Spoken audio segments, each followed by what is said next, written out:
The wind knifed through the Siberian night, whispering secrets across the ridges. Snow fell like ash, steady, soft, but merciless. The shack was little more than a skeleton of wood and iron, its walls sweating frost. A single lantern burned on the table, its light pooling around two women who had been ghosts to each other for far too long. Naima's breath hung in the air, visible and measured. She'd been in the field long enough to trust silence more than speech. Across from her, Fiona's hands rested flat on the map spread between them, fingers trembling slightly from the cold, or from the weight of what she'd just learned. "So it's true," Fiona whispered. "Yes," Naima said. "And it's worse than we thought.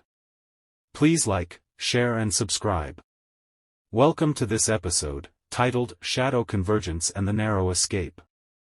The dossier between them was thin but heavy, a collection of satellite images, lab manifests, and decrypted cables.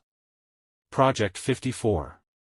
The name itself was sterile, bureaucratic, the kind of title meant to hide the horror it carried. Naima leaned back, the lantern catching the edge of her cheekbone, her face drawn with exhaustion and fury. "It wasn't just a cleanup," she said. "It's a redesign." Fiona frowned. "Redesign?"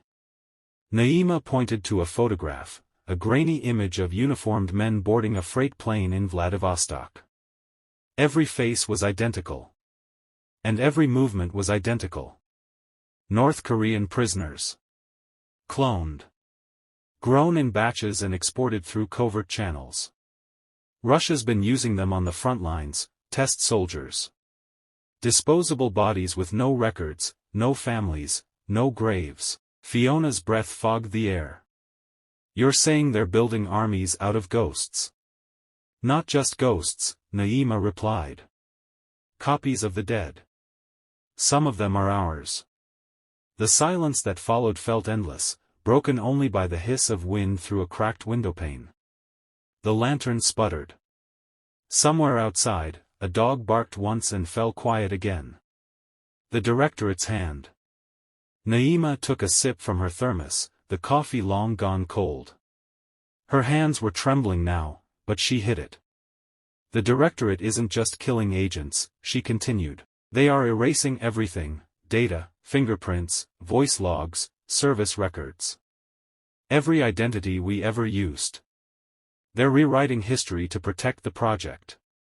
Fiona rubbed her gloved hands together, eyes fixed on the map. "And the misinformation campaigns?" Naima exhaled slowly. "Fabricated transmissions, false dossiers, ghost operations. They're feeding other agencies just enough to destroy their own. Agents get arrested, tortured, and killed, all under the weight of false proof. While the directorate keeps its hands clean." There was something mechanical in her voice, the cadence of someone who'd said these things too often to believe she was still human. "They're deleting us like we were never born," Fiona murmured. Then she remembered Jeffrey. 48 hours later, Jeffrey was dead. The official word was suicide. But anyone who knew him, anyone who'd seen his calm precision in the field, knew that wasn't possible. He'd been one of Naima's oldest informants, a quiet man with a fondness for cheap cigars and encrypted poetry. The kind who could make a satellite whisper. When they found him, he was hanging from a pipe in an abandoned safe house. The floor beneath him was spotless, wiped clean. No blood. No struggle. His wrists showed faint bruises that didn't match the cord. The local police didn't even log it. They were told it was nothing. It was a clean job. Surgical. And efficient. Naima stood in the doorway for a long time, the air inside the room thick with detergent and cold dust. Jeffrey's body swayed slightly from the draft. She stared at him until her vision blurred, until the tears froze at the corners of her eyes. "They don't make mistakes," she whispered. "They manufacture absence." Outside, snow had covered the tire tracks. Even his footprints were gone. Orders from above. Back in the shack, the fire had burned down to embers. Fiona sat with her. The night was thin with cold and silence. The kind of Siberian cold that made air taste like iron and breath turn to smoke. The car's engine idled low on the slope, its heat already fading. Inside, Naima stared through the windshield, her fingers tightening around the edge of the dashboard. Down the narrow bush path that twisted up the mountain, she saw them, 3, maybe 4 vehicles, their headlights dimmed to slits. That was the first tell. No civilian drove that carefully in the dark, not here, not at that hour. She counted again. 1 military jeep. 2 trucks, blacked out. A smaller vehicle following behind. "We've got company," Naima said quietly. Fiona leaned forward from the passenger seat, her breath fogging the glass. The sound of her voice had the calm edge of someone who'd seen death before. "Are you sure?" Naima didn't answer. She didn't need to. Through the binoculars, she could see the lead jeep halt about 50 yards from the incline. One man stepped out, broad-shouldered, dressed in tactical winter gear. Even from that distance, his gestures were military, sharp, efficient, commanding. He pointed toward the ridge, then toward the cabin that crouched at the top of the hill like a dark thought. Fiona exhaled. "We definitely have company." The cabin. Naima's safe house, her only home left in the world. Inside, files, codes, weapons, and fragments of lives she'd lived and erased. For a heartbeat, she thought of the nights she'd spent there, boiling tea in the thermos, watching the lake freeze over, pretending she was invisible. Pretending she was safe. That illusion ended now. Then the evacuation. They ran for the cabin, boots crunching through the snow, adrenaline humming in their blood. Inside, the air was dense with the smell of wood smoke and cold metal. Fiona's men, 3 of them, silent and precise, were already packing. Cases of encrypted hardware, weapons, a radio still whispering coded chatter in Russian. Naima moved straight to the table. The thermos still sat there, black, and unassuming, steam long gone. "If they want me," she said, "they get this." She unscrewed the base, revealing the coiled wiring beneath, an improvised charge, disguised and lethal. It was a trick she'd carried since Zimbabwe, a habit from another life when Mugabe's men were still hunting Western informants. That same thermos had once saved her life, in Harare, 2008, when an officer kicked open the door to her apartment. The explosion took the roof. She took the smoke. Now, she reset the trigger, a motion sensor fine-tuned enough to read a breath. 10-second delay once the door opens, she said. "We go out through the rear." Fiona nodded, slinging her pack over her shoulder. Her men moved with the quiet choreography of professionals, not a word wasted. The snow outside whispered against the windowpanes like a warning. Naima looked around once more. The photographs pinned on the wall, the maps, the chipped mug she'd used that morning. She left it all behind. The past didn't belong to her anymore. The flight. They stepped out into the night, and the cold biting instantly. The mountain wind screamed between the pines, carrying the faint metallic taste of snow. Their breaths came hard and fast as they crossed into the treeline. Below, the approaching vehicles slowed. Headlights flickered through the mist. One of Fiona's men, the youngest, turned back, his face pale in the half-light. "Ma'am, they're closing in." "Keep moving," Fiona snapped. "We're ghosts, not targets." They descended the back slope, a narrow path lit only by the ghostly reflection of the moon off the snow. Naima led, the GPS in her hand blinking faintly. Ahead lay Altai Lake, dark, frozen, silent. Their only way out. Halfway down, a distant thud broke the stillness. Then another, the sharp, percussive crack of a door breached. Naima stopped. "Wait," she said. Seconds stretched. The mountains held their breath. Then, a flash. The explosion shattered the night. The shockwave hit them like a physical thing, snow lifting in clouds around them. The ground trembled under their boots. Fiona looked back just once. The cabin was gone, replaced by a column of smoke and flame licking at the stars. "That's going to bring everyone within 50 miles, she said. "Good," Naima replied. "Let them find ashes." Then the crossing. By the time they reached the edge of Altai Lake, the world was white and endless. The ice stretched to the horizon, black water glinting through cracks like veins. Their vehicle, an old snow jeep hidden under camo tarp, waited under the trees. Fiona took the wheel. Naima climbed in beside her, the air inside clouded with frost and silence. Behind them, her men loaded the last of the gear, eyes scanning the dark ridge. As the engine turned, Fiona spoke without looking up. "Do you have any intel about my sister?" Fiona asked. The question hit harder than the cold. Naima turned slowly, her expression unreadable. "Not for years." Naima hesitated. "I heard rumors. From a contact in Geneva, a clinic private, off books. They said she was seen there last spring." Naima looked back toward the mountains. Smoke still curled in the distance, faint but stubborn. "People see ghosts all the time," she said softly. "Doesn't mean they're real." Fiona said nothing. The jeep rolled forward onto the ice, its tires crunching across the frozen surface. The headlights stretched into the fog, cutting through a silence that felt older than memory. Behind them, the mountain glowed faintly, a smear of orange fire against the blue-black night.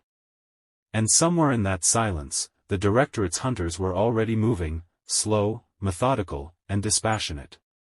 The kind of men who cleaned the world without ever questioning who they worked for. The room smelled of burnt coffee and paranoia. A single light bulb buzzed overhead, swaying slightly from the draft leaking through the broken vent. Agent Mallory stood by the table, a steel slab littered with files, encrypted drives, and a fading photograph of Dawson clipped beneath a rusted paperweight. The walls were lined with boxes stamped "Archive, do not open." Naima's asset, the one Dawson had nicknamed the Ghost, sat slouched in the corner, half in shadow. His eyes were rimmed with fatigue, but behind the weariness lived something sharper, resentment, unresolved and smoldering. Mallory poured 2 cups of black coffee from a dented thermos, her hand steady despite the tremor in her voice. "Stop panicking," she said, sliding 1 cup toward him. "You're no use to anyone if you let Dawson rattle you."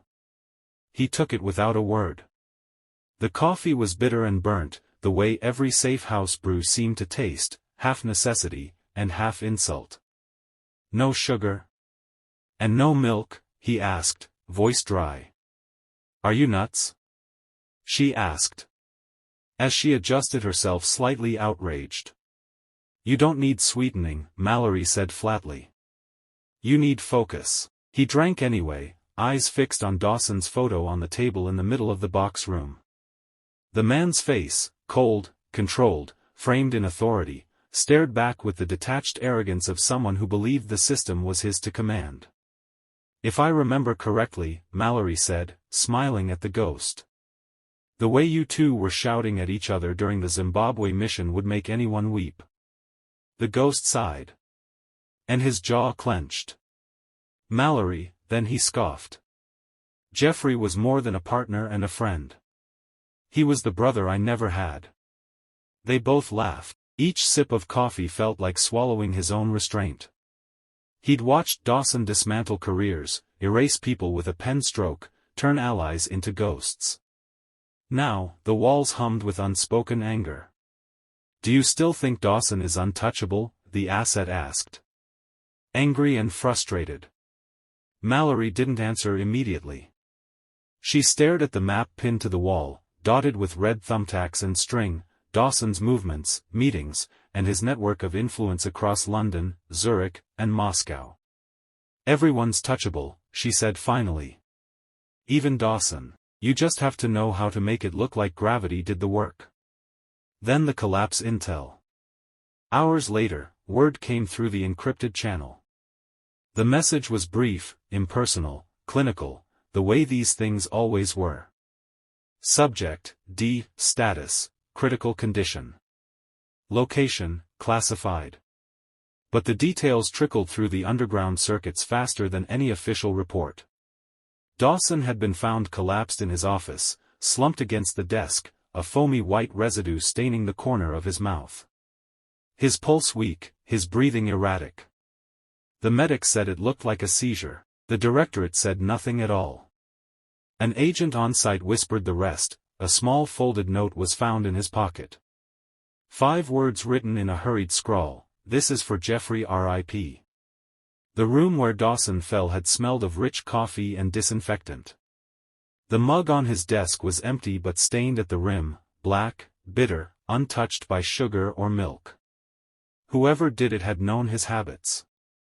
And his sins. Dawson had many sins. And many enemies, dead and alive. The aftermath. The news hit Fiona like static over the comms line, faint, crackling, almost too casual to be believed. She was standing by a frost-crusted window in the safe house when Naima relayed the report from Amsterdam. "Dawson's down," Naima said. "They're keeping it quiet. Internal channels are sealed, but it's real." Fiona's breath fogged the glass. "Dead?" "Not yet," Naima replied. "But close. Foaming at the mouth. They said he had cardiac arrest. Cardiac collapse. Someone laced his drink." For a long moment, Fiona said nothing. The silence between them was heavy, as if the mountains themselves were listening. "Reprisal?" she asked finally. "Possibly Mallory," Naima said. "Or one of ours." The message left in his pocket, it was personal. Jeffrey's name hung in the air like incense, invisible, suffocating. Amsterdam HQ, Amina was the one who'd pushed the intel through the encrypted channel, her face half-lit by the glow of the monitors. Rain rattled the glass outside the Amsterdam headquarters. She'd traced the call log from Dawson's encrypted line, the last outgoing message time-stamped 2 minutes before the collapse. A single recipient. Unknown device. Signal bounced through Zurich. And then silence. Amina leaned back, eyes tired. The hum of the servers filled the room like a mechanical heartbeat. Whoever did it, she whispered, knew exactly where to cut. Amina's reflection in the mirrored glass looked older than she felt. The mission logs, the dossiers, and the burn notices, all part of a machine that consumed its own. At the safe house. That night, Fiona gathered the men. The safe house lights were dimmed, and the windows covered. Naima sat across from her, eyes shadowed by exhaustion and a hint of grim satisfaction. "So it's true," one of the men said, half-whispering. "It's true," Fiona confirmed. "Dawson is fighting for his life as we speak." Please like, share and subscribe to our YouTube. Drop a comment below to let us know the country and city you are watching from. For the first time in weeks, a flicker of relief crossed their faces. Not joy, just the temporary lightness that comes when a monster stumbles. Naima looked up from her thermos, voice low. "This doesn't end him," she said. "It just tells him we're not done." Fiona nodded. "Still," she said, "it feels like the universe blinked." They sat in silence for a while, listening to the wind rattle the metal roof, the distant echo of wolves somewhere beyond the tree-line. The fire in the stove burned low, its orange light reflecting in their eyes like small, defiant flames. For the first time, Naima allowed herself a small smile. "Jeffrey would have liked this," she said softly. Fiona leaned back, her voice quieter still. "Then maybe this one really was for him." Outside, snow began to fall again, slow, and endless, erasing the footprints leading to the cabin. Somewhere out there, a man lay dying. And for once, the world didn't feel colder for it.